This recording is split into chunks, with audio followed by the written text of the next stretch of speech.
मैं चित्रा त्रिपाठी, अब से सिर्फ एबीपी न्यूज पर। एबीपी न्यूज आपको रखे आगे। बाबा सिद्दीकी की कल रात मुंबई में उनके दफ्तर के बाहर हत्या कर दी गई। 3 हमलावरों ने 6 राउंड फायरिंग की थी। बाबा सिद्दीकी को 3 गोलियां लगी। अस्पताल ले जाते उनकी मौत हो चुकी थी। 2 हमलावरों को कल रात ही गिरफ्तार कर लिया गया। एक फरार है। तीनों ही 19 से 20 साल के ये लड़के बताए जा रहे हैं। थोड़ी देर पहले चौथे आरोपी का भी पता चला है। आरोपी का नाम मोहम्मद जीशान अख्तर है। अब तक 2 आरोपी पकड़े गए हैं और एक फरार है। और अभी इस खबर में एक बड़ी अपडेट यह है कि चौथे आरोपी का भी पता चल गया है और उसका नाम जीशान अख्तर बताया जा रहा है। 2 आरोपी पहले पकड़े गए हैं, एक फरार है, लेकिन अभी एक गिरफ्तारी हुई है जीशान की। अब इससे भी पुलिस पूछताछ करेगी और ये तथ्य जानने की कोशिश करेगी कि आखिर इस पूरे हत्याकांड के पीछे किसने साजिश रची, ये किसका प्लान है और इसके पीछे कौन है। बड़ी अपडेट यह है कि चौथे आरोपी का पता चल गया है। मोहम्मद जीशान अख्तर है। 2 आरोपी पकड़े गए हैं और एक फरार है। कृष्णा ठाकुर मुंबई किला कोर्ट से मेरे साथ जुड़ेंगे। राजेश त्रिपाठी बाबा सिद्दीकी के घर से, विवेक राय बहराइच से मेरे साथ जुड़ गए हैं। सबसे पहले मैं आपको लिए चलता हूं मेरे सहयोगी कृष्णा ठाकुर के पास। ये जो अभी चौथे की हुई है गिरफ्तारी, ये कहां से हुई है, कैसे पकड़ा गया, इसके बारे में बताइए कृष्णा।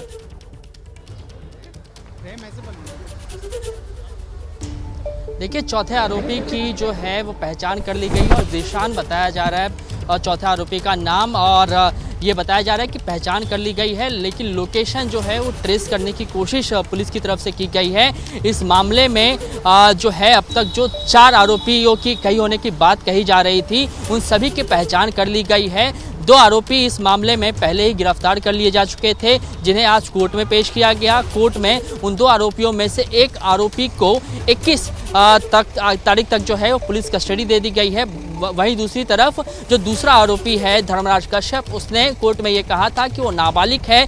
उसने कहा था कि वो उसका उम्र जो है वो 17 साल है, इसीलिए कोर्ट की तरफ से अब ये कहा गया है कि उसका मेडिकल टेस्ट करवाया जाएगा, जिससे ये पता किया जाएगा कि उसकी असली उम्र क्या है। हालांकि पुलिस की तरफ से ये कहा गया था कि आधार कार्ड जो उसकी तरफ से बरामद किया गया है उसमें उसकी जो उम्र है वो 21 साल है, लेकिन अब कुछ टेक्निकलिटीज़ हैं जिसको कोर्ट वेरीफाई करना चाहता है, इसीलिए मेडिकल टेस्ट के लिए कहा गया है। वहीं दूसरी तरफ मैं आपको बताऊं कि इस वक्त जो है वो मुंबई पुलिस की तरफ से प्रेस कॉन्फ्रेंस ली जा रही है और प्रेस कॉन्फ्रेंस में ये जानकारी दी गई है कि बाबा सिद्दीकी को जो है वो Y+ की सिक्योरिटी कभी नहीं दी गई थी। उनके पास Y+ की सिक्योरिटी नहीं थी। जरा क्लियर कर दीजिए कृष्णा कि जीशान को गिरफ्तार नहीं किया गया, बस अभी उसकी पहचान की गई है, अभी उसकी लोकेशन पता करने की कोशिश में है पुलिस। जी बिल्कुल, जो चौथे आरोपी की हम लगातार बात कर रहे हैं, पहचान जीशान के नाम से हुई है और उसकी जो है वो इस वक्त आइडेंटिफिकेशन कर ली गई है। इस वक्त पुलिस भी ये कह रही है कि लोकेशन ट्रेस करने की हम लगातार कोशिश कर रहे हैं। तो पुलिस की तरफ से एक काम जो सबसे आसान ये हो गया है कि आइडेंटिफिकेशन चारों आरोपियों का कर लिया गया है। 2 पहले ही पुलिस की गिरफ्त में हैं और 2 लोगों की गिरफ्तारी जो है वो पुलिस को करनी है, लेकिन अब तलाश जो है उनको लेकर शुरू है। पुलिस की तरफ से क्या कुछ जानकारी दी गई? पुलिस की तरफ से प्रेस कॉन्फ्रेंस करते हुए ये कहा गया कि कुल 15 टीमें बनाई गई हैं। साथ ही साथ पुलिस जो है वो दूसरे राज्यों के, मुंबई पुलिस दूसरे राज्यों के पुलिस के साथ भी संपर्क साधे हुए है। तो आइडेंटिफिकेशन का काम हो गया है, जो पहला स्टेप है वो हो गया है। अब पुलिस से कोशिश कर रही है कि उनका लोकेशन पता किया जाए ताकि जल्द से जल्द इस मामले में उनकी गिरफ्तारी की जाए। वहीं दूसरी तरफ आपको बताऊं कि इस मामले में लगातार जो 2 आरोपी गिरफ्तार किए गए हैं वो ये दावा कर रहे हैं कि वो लॉरेंस बिश्नोई गैंग से ताल्लुक रखते हैं।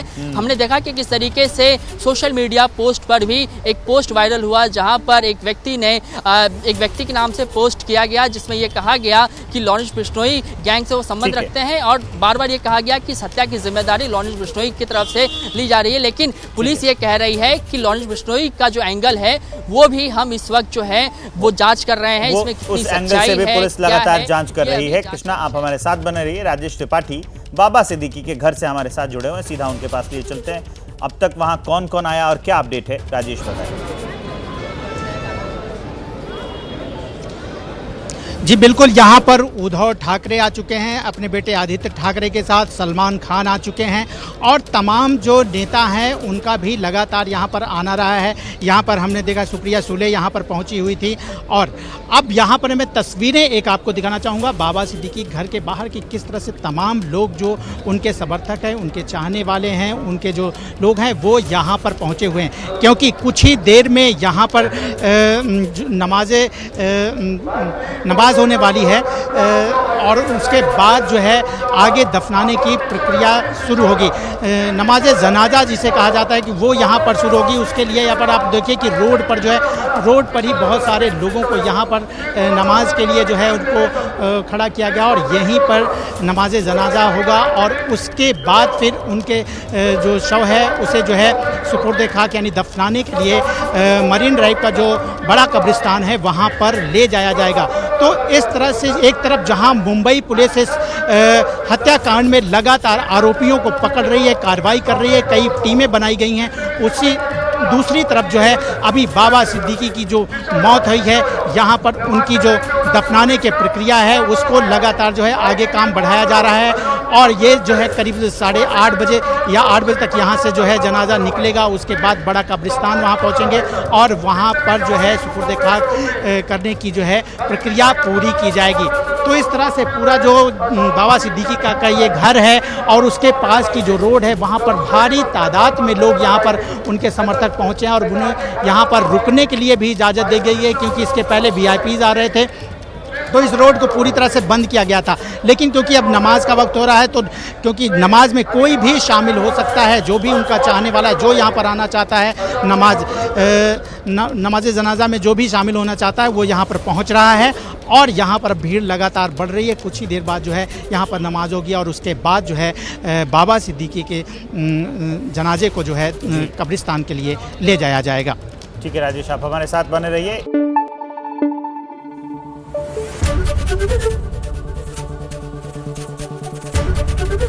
ABP न्यूज आपको रखे आगे।